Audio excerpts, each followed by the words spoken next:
So basically खूप वाईट वाटतं.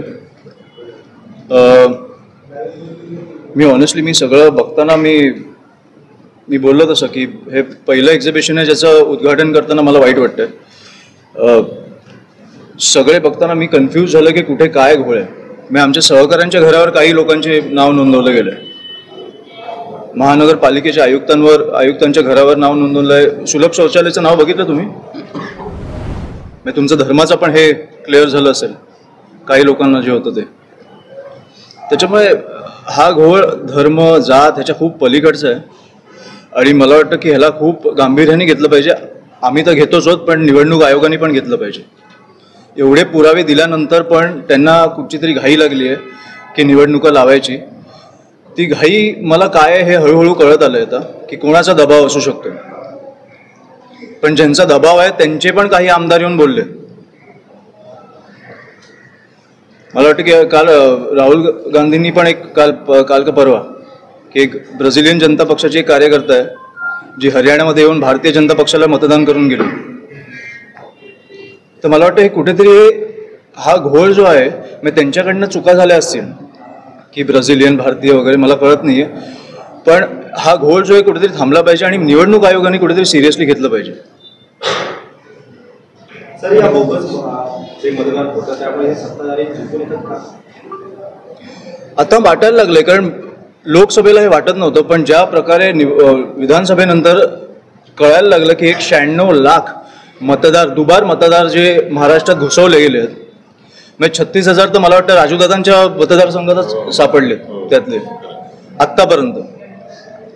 ह्याच्या पुढे अजून किती सापडतील माहित नाही. दुबार मतदार म्हणजे तुम्ही रांगेत उभे असताना तुमच्या पुढे कोण आहे मागे कोण आहे हे जर तुम्हाला माहितीच नसेल, जर तो कोणीतरी बाहेर नाही. तसं आता माहीम दादरमध्ये माझ्या ह्याच्यात 200 लोक सापडली गेली जे ऑलरेडी मृत पावले. त्यांचे नाव अजूनही मतदार यादीत आहेत. त्यांच्या जागेवर कोण येतं हे आपल्याला माहिती तर पाहिजे. निवडणूक आयोगाने स्वतः एक प्रेस कॉन्फरन्स घेतली आणि त्यामध्ये त्या प्रेस कॉन्फरन्सबद्दल मला बोलायचं की ज्या पत्रकारांनी त्यांना स्पष्टपणे विचारलं ना त्यांचे तर पहिले अभिनंदन. कारण ज्या प्रकारे तो माणूस IAS आहे त्याच्याकडे उत्तरं नव्हती. तो महाराष्ट्र निवडणुकीचा आयुक्त आहे त्याच्याकडे उत्तरं नव्हती. तुम्ही निवडणूक घाईघाईत लावताय, तुम्हाला पत्रकार प्रश्न विचारतात त्याची उत्तरं नाहीत तुमच्याकडे. हा विषयच मला कळला नाहीये की कुठची घाई आहे तुम्हाला अशी.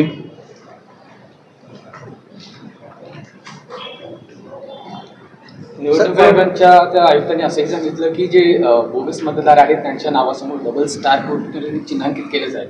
या त्यांच्या वक्तव्याकडे कसं पाहता येईल? अंकुश लावण्यासाठी मी त्या दिवशी त्यांची प्रेस कॉन्फरन्स पण बघितली आणि मी जे विरोधी पक्षांबरोबर मी राजसाहेबांबरोबर जे त्यांना भेटायला गेलेलो ती बैठक पण मी बघितली.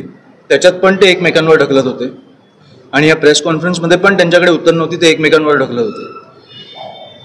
त्याच्यामुळे ते काय बोलतात ना ह्याला मी आता महत्त्वच देत नाही. दुबार मतदार मतदान करू शकणार नाहीत ह्याची काळजी आम्ही आता घेतोय. पण राज्य निवडणूक आयोगाने स्वतः डायरेक्ट केंद्रीय निवडणूक आयोगावर पूर्ण जबाबदारी टाकली. केंद्रीय निवडणूक आयोग पण होते त्या दिवशी, म्हणून तर ती दुसरी बैठक झाली. दोघेही होते ना, राज्याचे पण होते केंद्राचे पण होते, दोघेही एकमेकांवर ढकलत होते त्या दिवशी. म्हणून मी आदित्यजींना विचारलं, माझ्या बाजूला बसलेले, की हे काल पण हेच झालं का? तर ते बोलले की हेच झालं. म्हणून तर केंद्रातल्या माणसाला बोलवून घेतलं. ते दोघेही एकमेकांवर ढकलत होते आणि आता तुम्हाला वस्तुपरिस्थिती समोर आली आहे तुमच्या की एवढी कुठची घाई. तुम्हाला कळतंय घोळ आहे मतदार यादींमध्ये, तर थांबा ना. हे आपल्या निवडणुका किती पुढे गेल्या आहेत. मुंबई महानगरपालिका नवी मुंबई महानगर कधी व्हायला पाहिजे होती? 5 वर्ष. अजून एक 6 महिने थांबून जर तुम्ही मतदार यादीमध्ये सुधार आणलात, जर विरोधी पक्षांना जर त्याची ट्रान्सपरन्सी दिलीत, पारदर्शकता दिलीत, तर प्रॉब्लेम काय? बरं 16 15 हजार आम्ही मतदार तुम्हाला सांगतोय की दुबार आहेत, त्यातले तुम्ही 100 लोक बाहेर काढताय. त्यामुळे हे खूप क्लिअर घोळ झालाय. त्यांना पण कळलंय, आम्हाला पण कळलंय आणि कोण करतंय ते पण आम्हाला कळलंय. त्याच्यामुळे दुबार मतदार होऊन देणार नाही ही आमची एकच भावना आहे. सर, राज्यामध्ये अजित पवारांवर आरोप झालेले आहेत. मला वाटतं हा विषय जास्त महत्त्वाचा आहे. हा आपल्या लोकशाहीचा विषय आहे. त्याच्यामुळे हा क्लिअर झाल्यावर पुढचे विषय घेऊ आपण. सर, हे जर जेव्हा तुमचे स्कॅम किंवा काही होतं किंवा कोण कुठचा नेता चुकतो मतदारांना अधिकार असतो त्यांना घरी बसवायचा.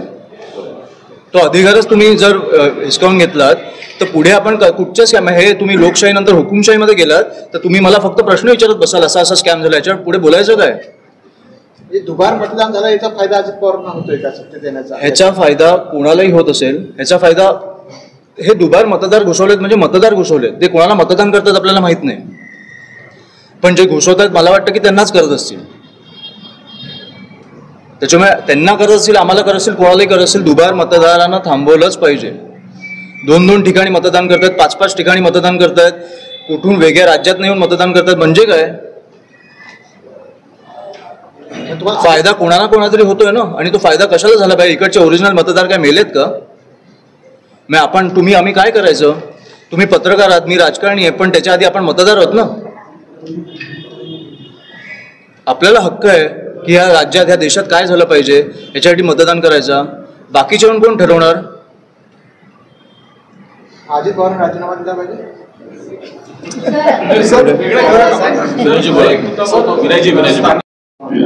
नवी मुंबई विमानतळाच्या संदर्भात मनसेनेच काल परवाची बैठक घेतली होती. मी तुम्हाला ऑनेस्टली सांगू, मला ह्या सगळ्या प्रश्नांची उत्तर द्यायची आहेत, पण मला आजच्या विषयापासून भरकटायचं नाहीये. मला खरंच बोलायचं होतं. गजाननजींनी त्या दिवशी उत्तम प्रेस कॉन्फरन्स घेतली. आम्ही सांगितलंय आमचा स्टँड आधीपासून क्लिअर आहे की भूमिपुत्रांना पहिल्यापासून प्राधान्य मिळालं पाहिजे, पण मला आजच्या विषयापासून भरकटायचं नाहीये. आम्ही इकडे जन्मतो, आम्हाला पहिलं प्राधान्य मिळालंच पाहिजे. प्रत्येक राज्याची ही भूमिका आहे. दक्षिणेतले राज्य बघा, पॉलिसी असेल, नियम नसेल तरी ते राबवून घेतात.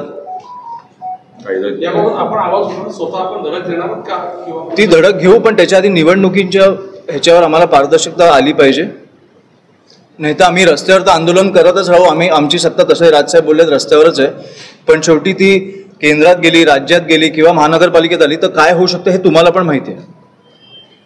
काम करणं किती सोपं जातं हे तुम्हाला पण माहिती आहे. आम्ही काय लढून केसेस घेऊ, आम्हाला काही इश्यू नाही आहे, पण शेवटी ज्या निवडणुका होतात त्या पारदर्शकतेने प्रामाणिकपणे झाल्या पाहिजेत एवढी आमची मागणी आहे. पुढे आपण जे जिंकतील ते जिंकतील. ठीक आहे.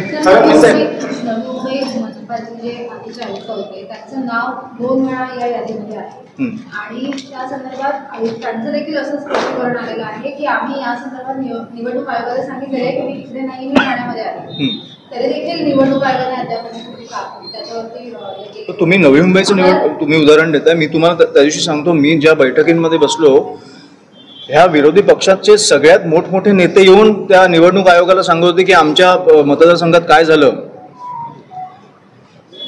सर, जे माजी आयुक्तांचाच प्रश्न येतो ना की 2 वेळा त्यांचं नाव आहे, त्यांनी निवडणूक आयोगाला पत्र देखील दिलेले आहे, अद्यापही त्याच्यावर कुठलीही दखल घेतली गेलेली नाही. निवडणूक आयोग कुठे एवढा मोठा मोर्चा निघाला त्याच्यावर दखल नाही घेतली त्यांनी. आता नगरपालिका आणि हे काय काय जाहीर केलं. तुम्ही काय बोलताय? निवडणूक आयोग तुम्ही आता आमच्याकडनं अपेक्षा ठेवा, बाकी कोणाकडनं अपेक्षा ठेवू नका. सर मात्र